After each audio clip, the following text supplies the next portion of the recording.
नमस्कार।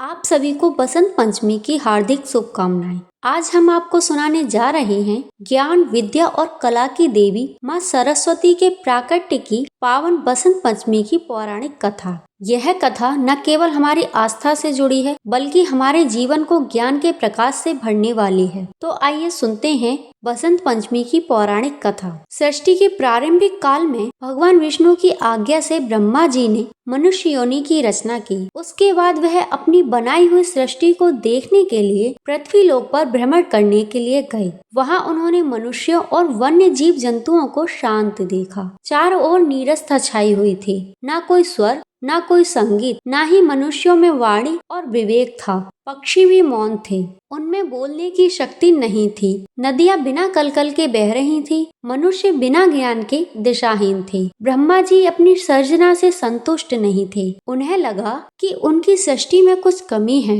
उन्होंने सोचा केवल शरीर से सृष्टि पूर्ण नहीं होती, इसे ज्ञान, बुद्धि और वाणी की आवश्यकता है। तब उन्होंने विष्णु जी की आज्ञा से अपना कमंडल उठाया, उसमें से थोड़ा दिव्य जल वहां पर छिड़क दिया, जिससे पृथ्वी पर कंपन होने लगा और एक दिव्य प्रकाश प्रकट हुआ, जिसमें से एक अद्भुत शक्ति के रूप में चतुर्भुजी सुंदर देवी प्रकट हुई। यह देवी माँ सरस्वती थी। उनके एक हाथ में बीड़ा, दूसरे हाथ में माला, तीसरे हाथ में पुस्तक और चौथा हाथ वर देने की मुद्रा में था। उनका वाहन शुभ्र हंस था।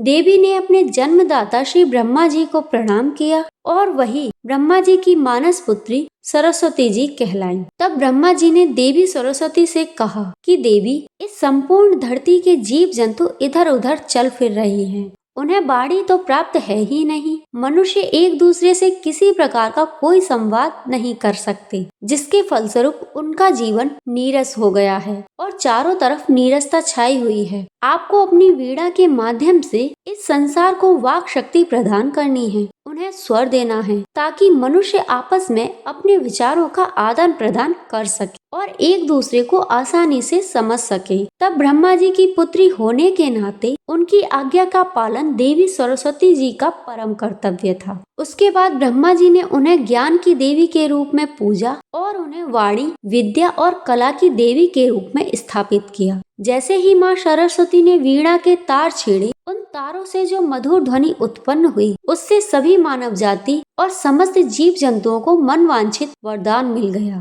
सृष्टि में स्वर गूंज उठा, पक्षी चहचहाने लगे, नदियां कल कल करके बहने लगी, हवाएं भी सरसर करके बहने लगी। मनुष्यों को वाणी और विवेक प्राप्त हुआ। चारों ओर पीले फूल खिल उठे, प्रकृति में नव जीवन भर गया। अब वातावरण में चारों तरफ मधुर संगीत गूंज उठा। इतने दिनों से व्याप्त सूनेपन का अंत हो गया। तभी से लोग व्याख्यान और संगीत की देवी के रूप में माँ सरस्वती जी की पूजा अर्चना करने लगे। माँ सरस्वती के प्राकट्य के साथ पृथ्वी पर वसंत ऋतु आई। वह दिन माघ माह की शुक्ल पक्ष की पंचमी तिथि थी, जो आगे चलकर बसंत पंचमी कहलाई। बसंत पंचमी को माँ सरस्वती जी के जन्म उत्सव के रूप में मनाया जाने लगा। मान्यता है कि आज के दिन विद्या का आरंभ करना अत्यंत शुभ होता है। आज ही बच्चों को पहली बार अक्षर लिखवाए जाते हैं। विद्यार्थी माँ सरस्वती की पूजा करते हैं और कलाकार अपने वाग यंत्रों की पूजा करते हैं। माँ सरस्वती को ज्ञान, बुद्धि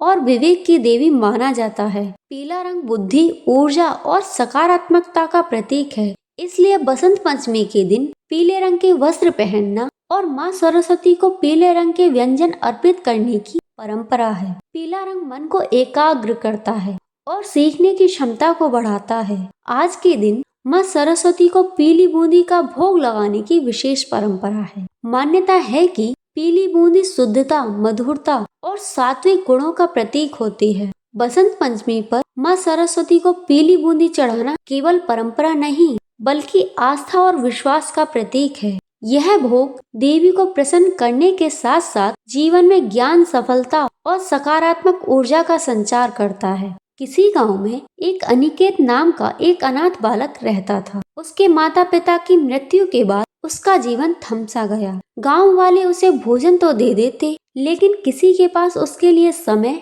स्नेह और अपनापन नहीं था। अनिकेत अपना अधिकांश समय गांव के बाहर स्थित माँ सरस्वती के प्राचीन मंदिर में गुजारता था। वहाँ उसके मन को शांति मिलती थी। अनिकेत रोज मंदिर जाता और माँ सरस्वती से अपने मन की बातें करता। हे माँ, क्या मेरे जीवन में कभी खुशियाँ आएंगी? क्या मेरा जीवन ऐसे ही बीतेगा? मैं हमेशा अकेला ही रहूंगा। फटे कपड़े, थकी आंखें और भूखा शरीर, इन सब के अलावा कोई मेरी पीड़ा नहीं समझ पाता।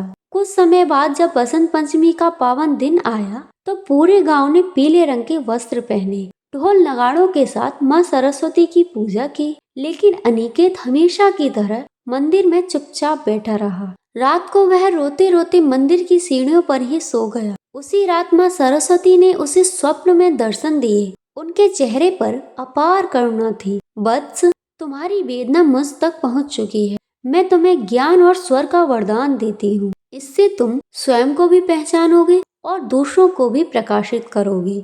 फिर अनिकेत ने कांपते हुए माँ के चरणों में सिर को झुका दिया और कहा, माँ, मुझे धन नहीं चाहिए, मेरे लिए तो आपका आशीर्वाद ही पर्याप्त है। सुबह जब अनिकेत जगा तो वह अपने आप को पहले से बिल्कुल अलग महसूस कर रहा था। उसके भीतर अद्भुत आत्मविश्वास जाग चुका था। जब उसने मंदिर में रखी एक पुरानी वीणा के तार को छुआ तो उससे मधुर ध्वनि आ रही थी। मंदिर के पुजारी ने यह देखा तो उन्होंने अभ्यास के लिए वह वीणा अनिकेत को दे दिया। बहुत अभ्यास करने के बाद अनिकेत की उंगलियों में जादू आ गया। उसकी धुनें इतनी भावपूर्ण हो गई कि जो कोई भी सुनता उसकी आंखें भर आती। वही लोग जो उसे कभी अनदेखा करते थे वह अब उसे सम्मान की दृष्टि से देखने लगे। कुछ ही समय में अनिकेत की कला गांव से बाहर पहुंच गई। लोग उसे शहर बुलाने लगे और शहरों में उसके कार्यक्रम होने लगे। इतनी सफलता मिलने के बाद भी उसके हृदय में घमंड नहीं आया। अपनी पहली कमाई से अनिकेत ने उसी मंदिर की मरम्मत कराई जिसमें वह अक्सर रोता था और सोता था और माँ सरस्वती से बातें किया करता था। बसंत पंचमी के दिन वह मंदिर गया और माँ सरस्वती के सामने हाथ जोड़कर उसने कहा, हे माँ, आपने मुझे जो ज्ञान दिया वह मेरी सच्ची पूंजी है। तभी अनिकेत को ऐसा प्रतीत हुआ मानो प्रतिमा से स्वर निकला और माँ बोली, वत्स, जिसने अंधकार में भी आशा का दीप जलाए रखा वही सच्चा विजेता है। हर मनुष्य में कला और ज्ञान का बीज होता है, बस अपने उस विश्वास को सींचने की आवश्यकता है। अनिकेत की कहानी हमें यह सिखाती है कि परिस्थितियां चाहे कितनी भी कठोर क्यों न हो, यदि मन में श्रद्धा, ज्ञान और आत्मविश्वास हो तो जीवन अवश्य बदलता है।